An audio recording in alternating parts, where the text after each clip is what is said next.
Sergeant Berryman was a good guy. It's just he had lost patience with me. He didn't have the kind of stick-to-itiveness, I guess, that it takes to kind of deal with a young black man at that point, where I was, one of a few, but not having had a male in my life to kind of tell me,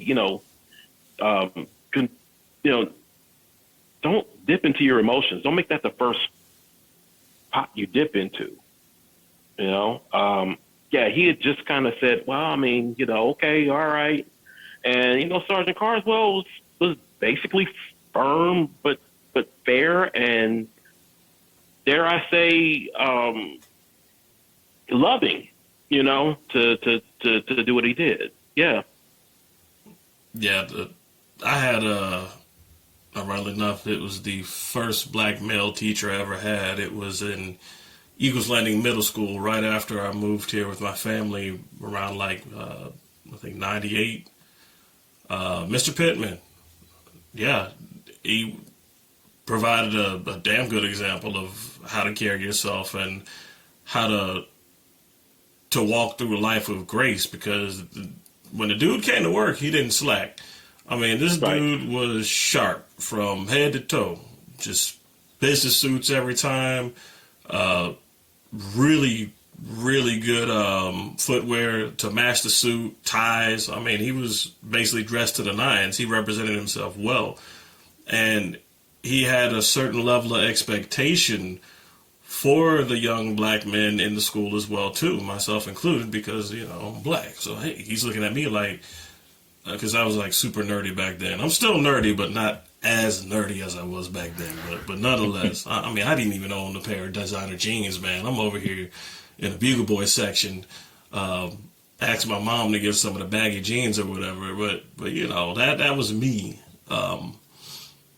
And I think deep down, he held everybody to that, like you said, that same expectation, especially whenever you're black. Because for a minute, my grades were on a downfall. Mm-hmm. They were on a negative slope, if you will. And he, along with the other teachers there, they noticed the work that I was putting in, and they worked with me. And ironically enough, that was probably the first official award I ever got in my life. I mean, it was a school award, but, it was a plaque. That was the first plaque I'd ever gotten. I've still got the plaque to this day, but the plaque was for most improved student out of the entire, let's just call it a pod, if you will, because everybody has like your homeroom teams or whatever. But our pod consisted of all the homerooms put together, and there was a lot of kids in there that could have easily gotten that. But the fact that I got most improved student, I mean, that made me believe, especially in myself, because I was born and raised in Texas, around Dallas-Fort Worth, Euless, Texas to be exact. So, the black population, at least where I lived at, was at least, 3, if you're counting kids. Wow. Yeah, so you had and that's including my family. If I'm remembering right, because, no, Euless, we didn't have any black families nearby. So I didn't get, other than my father, there was no positive black role model there. Now, granted, there was positive male figures in my life early on, but there wasn't a positive black role model. I didn't see more black people until we moved from Euless, Texas to Keller, Texas. And that wasn't until we called it intermediate school, but it's technically like middle school. Middle school. Yeah. Right. I know I just spoke on middle school in Georgia, but that was 8th grade. Intermediate was like, 6th, 7th grade? I think that's... obviously I was in 7th grade before we moved. So that's when I saw at least maybe 1 or 2 more black kids. And what really sucked was the fact that there's only one black girl in the school. So, we rolling over here like, who gonna date her? I'm gonna date her first. Yeah, I wasn't even in the running because, like I said, I was a nerdy kid. But yeah, join the club. Nerdy then. I still consider myself pretty nerdy now. It's funny. So, thinking about positive black role models as far as teachers. Like I said, I had quite a few. Now, like when I kind of sat down and started reflecting when you brought up the question, like I had quite a few. Like, my school experience was similar to yours, like in the beginning. So when I was in probably like K through 5, it's predominantly white school in town I lived in. So I grew up down here in Fairburn, Georgia, and and Fairburn was still very much Georgia at the time. Like a lot of people come to Atlanta, it's like, oh, Georgia's great. It's like, no, you've been to Atlanta, you haven't been to Georgia. No, I lived in Georgia at the time, right? Right.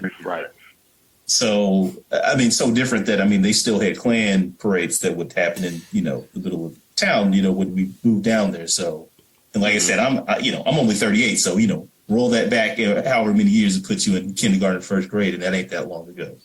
But I digress. So, going to there, like, same age. Yeah. So just thinking about black male role models. I mean, I had a lot in my family. Of course, I talked about my grandfather, my father, my uncles, my Uncle Junior, my Uncle Donald. You had Uncle Junior too? Yeah, I had Uncle Junior. Yep, James Reed Jr. My Uncle Everybody Donald. had Uncle Junior. Yeah. Both my Uncle Donalds, one on my mom's side, one on my dad's side.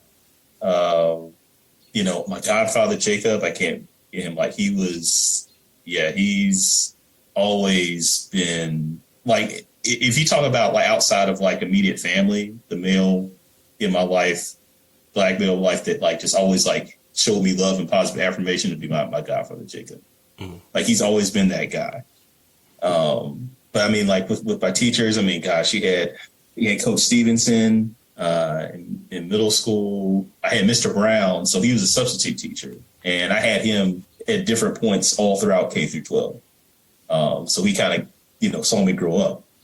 He was really cool. He was a retired Army, and he'd always still tell his Army stories, and have an Army story he could relate to whatever assignment or classwork or subject that we were studying. So that was usually it was a great time whenever he was our substitute teacher.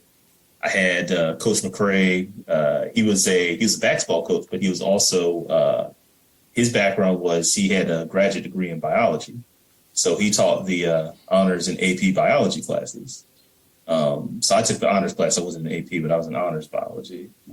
I had Mr. Gilmore. He was my Algebra 2 teacher.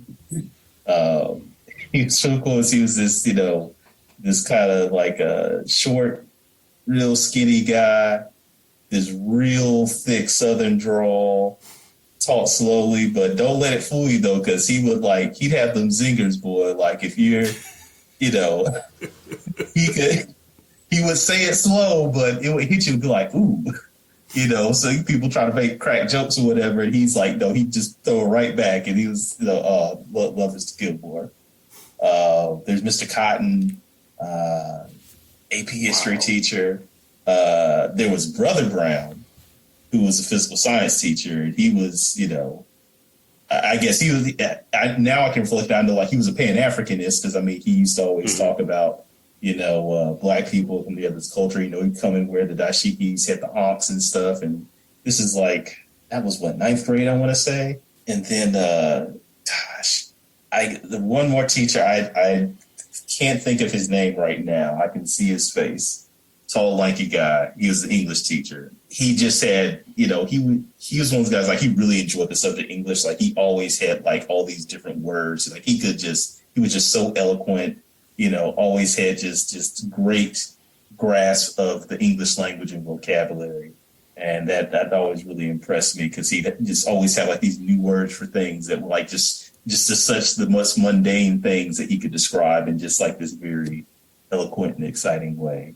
And I mean, all of them, like they just, they were, it was like having a bunch of extended, uncles and big brothers, because they really took their job seriously and really cared for all of us, but especially looked out for the black boys in the school and stuff. So really appreciated them. Like I said, just thinking about it, I was like, man, that was a really, really great experience. Those are some really, really great men. Some of them I still keep in contact with, like, on Facebook, and we'll chat. Others, I don't know what happened to them. I hope they're doing well, because they definitely deserve it. They did their job in spades, as far as I'm concerned. Yeah, and I had a couple of uncles like that. One was my Uncle Kenny on my dad's side. There's no such thing as a former Marine, but he was a Marine, quote unquote. And I know back then they called them drill sergeants. I don't know the official term for what they are now, but he was a drill sergeant. Now, based on what you see on TV or the movies, you see a drill sergeant, you're like, ugh. But the funny thing is, if he was like that, you would never know, because around his friends and his family, he was just this really cool, chilled, laid-back guy. He even had us doing like small military missions as children. We had to go recover a quote-unquote missile or a secret weapon, but it was actually, I think it was a case that held a mortar or something, so it was like empty, but basically it's like a little shell case, and we had to go through trip wires and all this other stuff. He had us going camping. He's over there talking about, and this is at like 7, 8 o'clock at night. He's talking about let your night vision set in. And I'm over here because my vision sucks. If I don't have my glasses on, I need to call a Uber or a Lyft or whatever, because I'm not going anywhere. So I'm walking through the woods with these big old Coke bottle glasses trying to let my night vision set in. And it wasn't working, but nonetheless, I still have fun. My Uncle Malcolm was the same way. He was just real chill and, had a good head on his shoulders. But when it comes to other teachers, Bernard C. Martin, he almost instantly became my mentor. And to this day, I still consider him my mentor, even though he proclaimed the student has now become the teacher, quote unquote. But it always seems like there's something I can learn from him. And Bernard has, he's got that Malcolm X energy, where somebody tells him something that he can't do. He's like, oh, is that right? And then he'll go and prove him wrong. But what was ultimately humbling about the gentleman was the fact that, I don't know if it was day number 1 or just a little bit later on down the class, because I took, what class was it? It was a tech class, because I was going for a tech degree. I think it was like a information technology class. He looked at the entire classroom, and we had like the typical college setup where you had different tables going up and higher rows as they ascended. So it's almost like an auditorium, if you will. But he looked at everybody and he said, "You are the best and brightest the world has to offer." Do you know what kind of energy jolt of motivation that gives a young black man whenever he hears that? It's like, I don't want to sound blasphemous, but it's almost like God energy, like it gives you faith in yourself, and it gets rid of all those hardships. Because one thing I didn't mention was when I was in Texas, now granted, Douglas, you probably had it worse than me, but I dealt with a lot of racism. You're around people 1 minute and you think they're your friend, and all of a sudden they're throwing an N-word freely, and you're over here like, yeah, this ain't gonna work out. So you didn't have a whole lot of positive people around you. So to hear something like that, something that your own father tells you repeatedly, but you hear another person who shares your same reflection say something exactly like what your father would say, dude, even now, I carry that with me. That is like the main thing that will get me up off of my ass and keep pushing forward no matter what happens. And I've been through a lot, and I'm still going. It doesn't matter if hitting the bedrock, and there's nowhere else for me to go as far as down. The only way I can go is up, and that is my rocket fuel right there. You're the best and brightest the world has to offer. So I still continue to push on, and that still continues to motivate me.